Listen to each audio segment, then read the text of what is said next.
What's up, mortgage coach community? Look who I have, Mr. Alec Hanson. Let's go, brother? buddy. So, second live in my new mortgage coach innovation studio. Yes, that's Newport good. Beach. That's good. It's good. You like the innovation I do lab? the innovation lab. It's Yeah, perfect. innovation lab. So, first of all, I've met you many times in person, but this is the first time we've created content in person together. Yeah, I think you came to my studio once for a podcast. I but did yes, come once. it is nice. It is nice, huh? Well, you're on my turf now. Yeah. you moved to where I live. I don't know. You lived here first, though, so I guess. Yeah, well, you're at my house. So next time maybe we'll have a beer in our hand, but we're drinking water just in case anyone wonders. Yes, this is pure vodka. Yeah, right. It is 4:15 in the mortgage business right now, 2022. It is July, the end of July. We're almost getting into August. And I am continuing to add value to this halftime report. I've interviewed now almost, I think you're number 30, executives, leaders, super top producing originators. And I want to do a debrief with you on it. Yep. And I want to get your perspectives to help other leaders. So first of all, if there's a new loan officer watching this and they like, who is this guy? If you can just tell everybody who you are, what your role is, and then we'll get into the conversation. Yeah, I fell into mortgages because I asked my dad for a job like an idiot almost 20 years or 19 years ago. And I started as a receptionist in a strip mall, making $90 a loan, doing equity lines.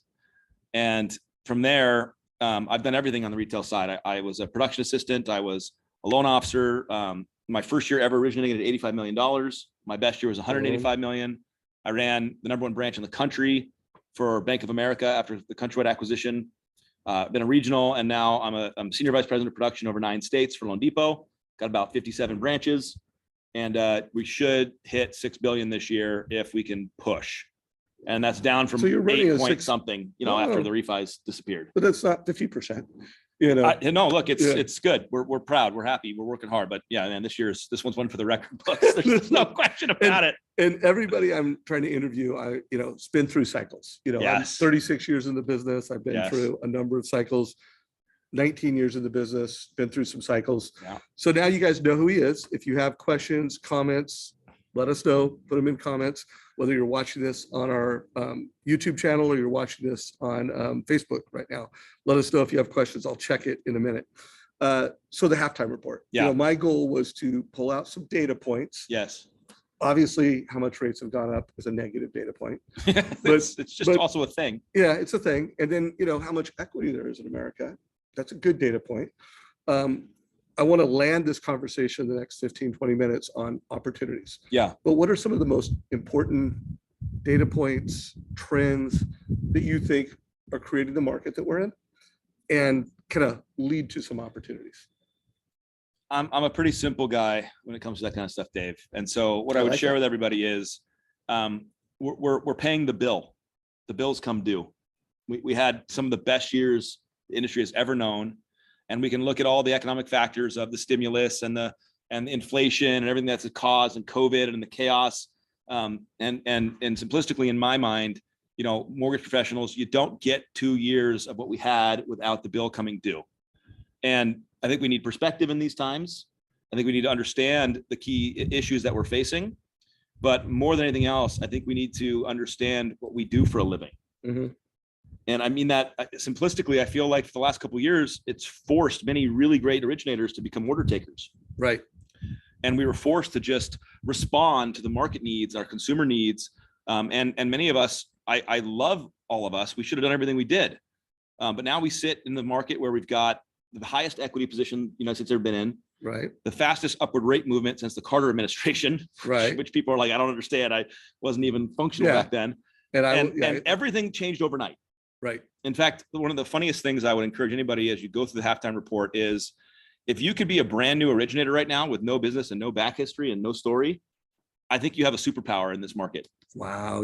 I did a call on why now is a great time to still bring new loan officers into the business. Yeah. And for the first half hour, we just listed like, why is now a great time? Why is it a great time? It's to that no point, baggage. There's no baggage. You're like, how many pre-quals do I need? 20 to get 2? Great. I'll go get 20. No preconceived notions. No doubt. I'm looking for this quote. I'm actually scrolling through the report. Oh, here it is. I interviewed Shot Madoshian, #1. Yeah, the guy's an icon right now. A beast. And he goes, I don't focus on the interest rate economy. I don't focus on the inventory economy.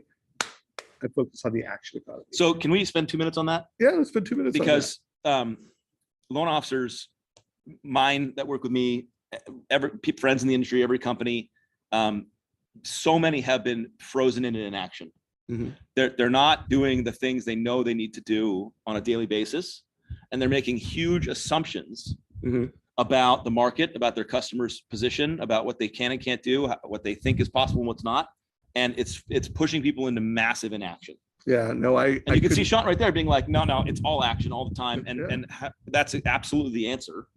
Well, I also think it's a good time because you said another word is they're making the wrong assumptions. If I do think this is a time, if you have not read the book, The Four Agreements, you should read it. And if you've read it like I have over 6 times, it's time to reread the book. just You know, dip back in a little bit. dip back in, like, don't make assumptions. Don't use your words against yourself. Yes. Like, and when they talk about words, they're talking about the things you say to people, but also it's the conversation you're having with yourself. Yep. And of course, don't take things personally. So what, okay, so we got the data trends, we got the opportunities. What are, in your mind, some of the opportunities? And I want you to talk to both regionals, other, Sure. heads of production, people that are managing and leading big groups. And then I also want you to talk to your own loan officers. What should we be doing in this market? And what are the best opportunities? Well, going back to that conversation and picking off Sean's quote, leading in your teams and even yourself as a producer into action is incredibly important right now. Right. I mean, literally, people are not working a full day right now. Really? They didn't work it before, so let's just pause for that comment just to sink in. Like, don't lie to me, you didn't. But like now, when it's obvious that it's time to put the gloves on, it's time to work everyone should understand right now. overtime. I have no, like, if I want to win, If you want to gain market hard share. work and outworking has to be a core part of what I do. Right. And the majority of people aren't working the way that, let me say it this way. We're doing the same things we did in 2020 and 2021, and we're expecting the same the result. world to come in. We have our 10 pre-quals and we're like, why aren't these getting into escrow? And we need to go get 20. And we need to educate our customers on why interest rates and why buying a home is a great time to buy for them potentially. And we're not educating. Right. Meaning we're not on video. I know video at scaling is one of the things in there, which I loved. I just think that we're not in action. So let me pose a simple comment here. I did this fun thing on the road to 100 million. I started at the beginning of the year and I said, if you're a crazy maniac and you want to do $100 million, consider coming into this. And I got 30 loanDepot people. I had 150 people apply, and I brought 30 in. In the first meeting, and this is in February, I sat down with everybody. I said, who is going out every single week, pick the broker previews days, going and meeting new agents on this day or this day, and who's going out on weekends and meeting new agents at open houses and networking? 2 of the people in the program. And these are $50 to $70 million producers. This isn't people that just like, I've never done a loan before. Right. These are people on the cusp of $100 million. And I had one of them said the same thing that just stuck with me. He said, I don't know why I stopped. That's what got me here in the first place. And we've forgotten the things that make us successful. Right. And at the same time, we've forgotten that the old school stuff still works, but it doesn't preclude the new school stuff. Right. It's not an or world. I was just at this event and Gary Vaynerchuk was like, everyone's like, is it this or this? And he's like, it's both. Right. It's both. It's physical in-person relationships and it's digital social strategies and concepts. And so I think the biggest thing we can do is get into action every day, because idle hands, the devil's handiwork, or whatever it is. And people are just sitting around wondering, what do I do? Well, you can't be, if you're busy doing the things you know you should be doing, you're going to feel good. Yes. You're gonna Yes. feel a lot better than if you don't. So guys, I'm going to show this real quick. Towards the end of the report is this quote from Sean. I do want to remind anyone that did it is I took every interview. It's all transcribed, so you can click a button and read it, or you can watch it. And there's a playlist, and I'll be adding you to the list here. So this interview will have a transcript, and I want to go up to this one, where we came up with best recommendations, because this is in your wheelhouse. And one of the things that we talked about is using video to connect at scale. The example we put in the playbook was a #1 producer for Fairway Independent. She's killing it with how she's using Mortgage Coach and our platform to talk about seller buy down. So to me, what I loved about this, personal branding, personal video. Video looks great. Quality looks great. And then it's on market strategies. Yes. 2-1 buy down, permanent buy down. Yep. How Price reduction on the house. price Yep. reduction on the house. And that's another thing. So first of all, what are your thoughts on, I think like every loan officer should be doing that right now. Well, so I'll tell a story. I had a loan officer who's a badass that had worked for me before, doesn't work for me now. We're just connected in the market. And he said, hey, can I get you a coffee? I want to talk about social. It seems like you do a lot on social and it seems to be working for you. I said, absolutely. So we went and had coffee and he said, hey, honestly, 2 years ago, I went all in on video and social. I hired a professional videographer. We did scripting. He came to my house. We would film. I produced it all out. I got nothing. I got no results. I felt like I wasted my time. I wasted my energy. I felt fake and I stopped. And so why do you keep going? Why do you do this? What's the point? And I'll circle into the education piece on that wonderful thing you just saw. I said, stop thinking about social as an instant gratification tool or video as an instant gratification tool to where you're automatically going to be successful because you put a video out, you're going viral, you're going to get leads. None of that stuff happens. What happens is you're increasing your ROI on relationship building. You're increasing the speed in which you make relationships. The more you show up in people's social feeds with education, not with cat videos and your food, but like with the hustle, with the education, with value, with service, with platform. And all of a sudden these realtors or the customer you're trying to influence, you can inspire them at scale. So here's my thought on this. It reminded me of fly fishing. I'm a second generation fly fisherman. That's good. And I have gone out fly fishing in a stream where the water is beautiful. The fish are in there and I'm fishing and I'm getting nothing. And so, oh, I'm getting nothing. Let's change the fly. Yep. Oh, let's change where we're approaching it. When it comes to fly fishing, you can make 100 changes. So I always say like, you can get skunked. It doesn't mean fly fishing doesn't work. Fly fishing works. It just means you need to make some adjustments. And if you're not getting engagement, if you're not doing, then, change the fly, change the approach. But also realize the fish under the water are seeing it. So that's the thing that they're not biting that bit yet, but the fly is going back and forth. Right. And that you're catching their eye. They may be moving their body. They're seeing what's going on. And that's what we don't understand in social. That 2-1 buy down video you just shown, right? Mm-hmm. Let's say she puts that out on the internet. She's done her work and she's connected to her customers and her realtors. And she puts that out there. She doesn't get a million comments, but you know what's happening? All those agents are seeing the fly. Yeah. They're seeing the 2-1 buy down. They're being inspired. And then you combine that with a face-to-face strategy or a personal, prospecting strategy. And people go, you know what? I definitely want to meet with you. Yeah. You did that video on the 2-1 thing. Yeah. You're like, why didn't you comment? And they're like, well, I just didn't. I felt that was. Most people don't. My wife doesn't comment. She's never commented on anything. Never. My wife never. But the impact is deep and rich. You just don't see it happening right there. So, back to your comment on video at scale, the impact she can have, and it probably is having, is deep and wide, and is going to impact her business in broad ways she's not seeing. And then you combine that with contemporary solutions like a 2-1 and what's going on versus the seller. Now she's right in the lane as a professional. Yeah, and she's creating affordability. Yeah. I interviewed Jeremy Forcier recently, and there was a $700,000 listing. Buyer wanted to buy it for $640, I think. Yeah. And agent's like, don't bother making an offer. Yeah. But he came in with a seller buy down. Yeah. Seller paid 3 points, 2 points to buy down the rate, 2 points offset cash. Deal. And a compromise happened. So what percentage of loan officers do you think can have that conversation? Right all of them need to be. No, but what percentage can? Can I answer that a different way? Yeah. If you're listening to this and you can't, and that's uncomfortable, and you're like, I don't know how to do that, then it's your opportunity to step your game up. Mm-hmm. Because the loan officers that aren't going to step their game up right now will have no chance in this market. Because to your point, if you're not educating and coming up with creative and reasonable compromises, you'll continue to lose. Your buyers won't get their house. They're like, what's going on? And you're like, because you're not equipping them with the right strategies to win. Creative financing strategies. So if you don't understand how that works, and your mortgage coach example where you actually showed, can you share that again for me? Yeah, I want people to see it. Yeah, let's pull it up. Yeah. The sun is coming in, so I can't see my mouse.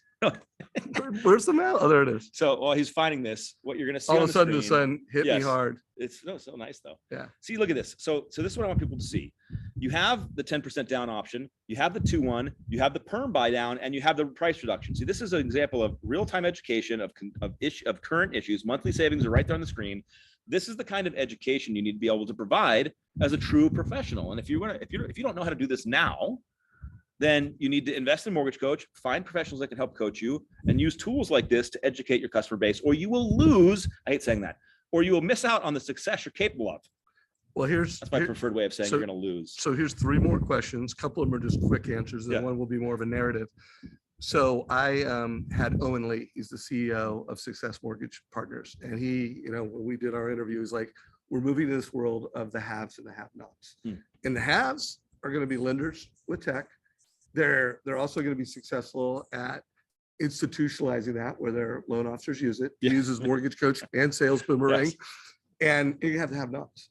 And they don't have the tech, or they have the tech that their loan And officers not don't using use it. Yeah. Now, I'm Mr. Mortgage Coach. So I, first of all, agree there will be haves and have-nots. Yeah. But I am shooting for like 50-50.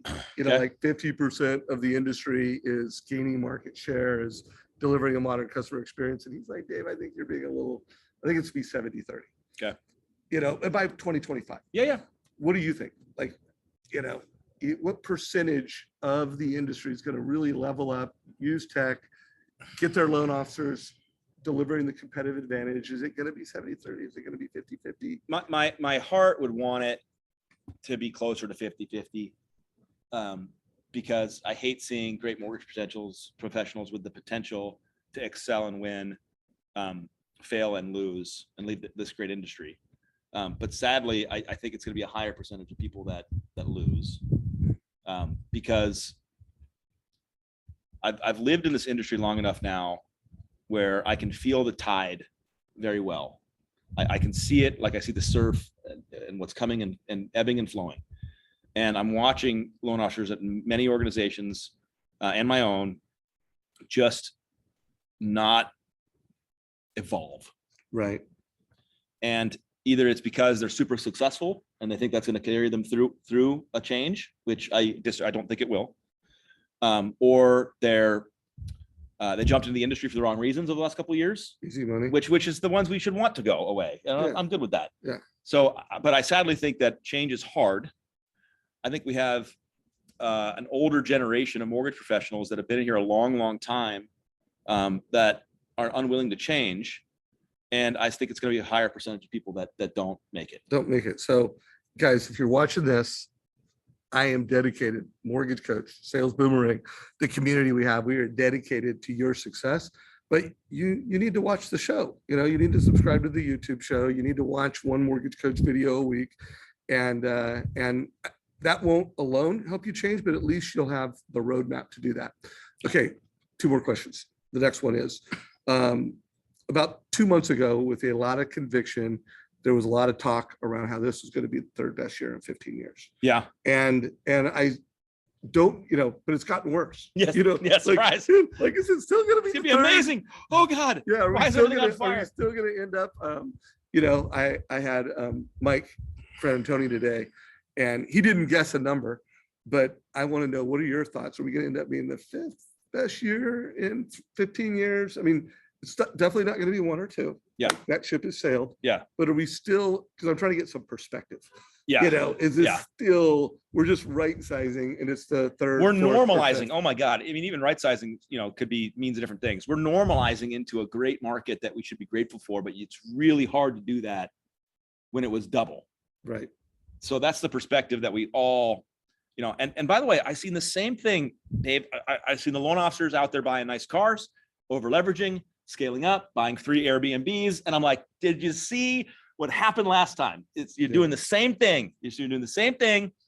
And so, people that that loved the last 2 years and took it and were grateful and made great decisions are going to have a great year.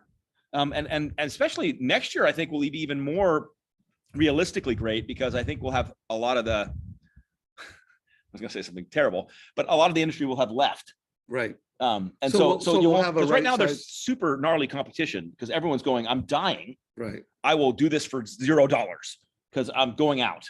Right. And so, that's happening, and that's your competition still. And until they leave, you still have to deal with that. So we'll have a good normal market, and it will be right sized. Yeah. And right now we're going through that.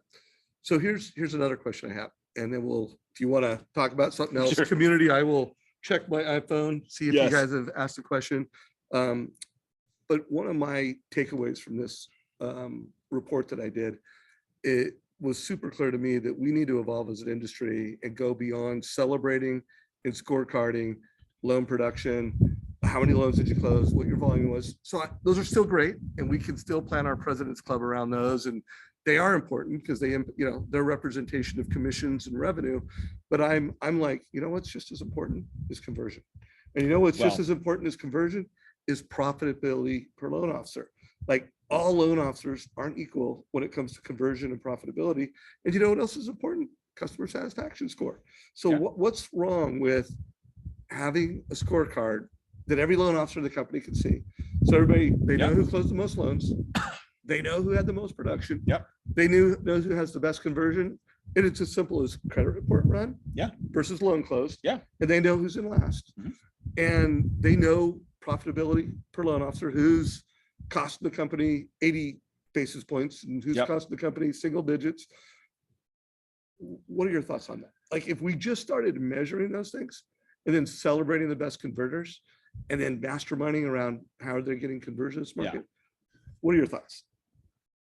The last couple of years, kind of on the theme we've been talking about, Dave, is the industry forced us into becoming gatherers.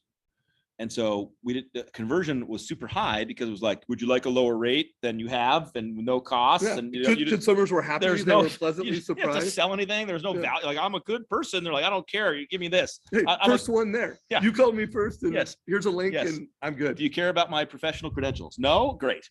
So, what you measure improves. And so conversion is going to become a massively important topic, because loan officers have to go back and understand that we're salespeople, right? That you are different than a loan officer down the street based on the education, the wisdom, and the platform you provide. You are different. You're not a commodity. But we've forgotten this, and we don't know how to sell this anymore. And we've got to come back to becoming salesmen. So when you talk about conversion is going to show us who are the salesmen and who are not. Because if you're not landed on your value that you provide the customer, then you have no choice but to cut into your commission and your value someone's willing to pay you to survive. And I see a lot of loan officers doing that. They're diving to the lowest price to get the lowest platform, the lowest commission, because their value proposition is I give good rates.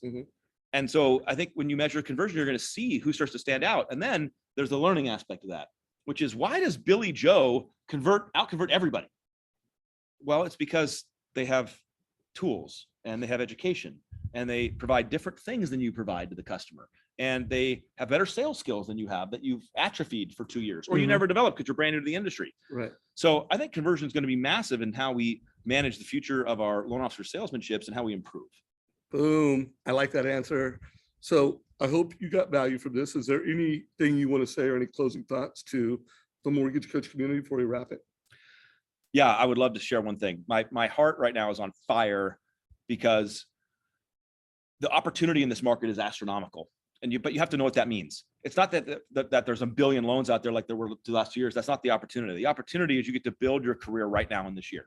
You get to build the longevity of your career, the future success of the years of your career right now in this market, because this is the market that makes the winners. This is the market that make the people that inherit the next cycle. And so that's the opportunity. It's not that you can make more money than you made last year. It's that you get to carve yourself your future in this market. And so you got to go all in on that idea, all in on content, all in on relationships with your preferred partners and all the new partners in your market, all in on social and meeting your customers there and getting on camera. I mean, because this is when you carve yourself the future you're capable of having. And that's the exciting part of this market. And that's what you should be stoked on. So, and that totally plays off with the closing thoughts when I did an interview with Austin Nemick, who's head of the wholesale channel at Rocket. And he's like, our market share gained on the heels of every downturn in the market. It was the actions we took, the investments that we made in both technology, and we gained market share. And so my closing thoughts for everyone, guys, this is a market share market. We're not going to break any records with the number of families served, the amount of loan volume.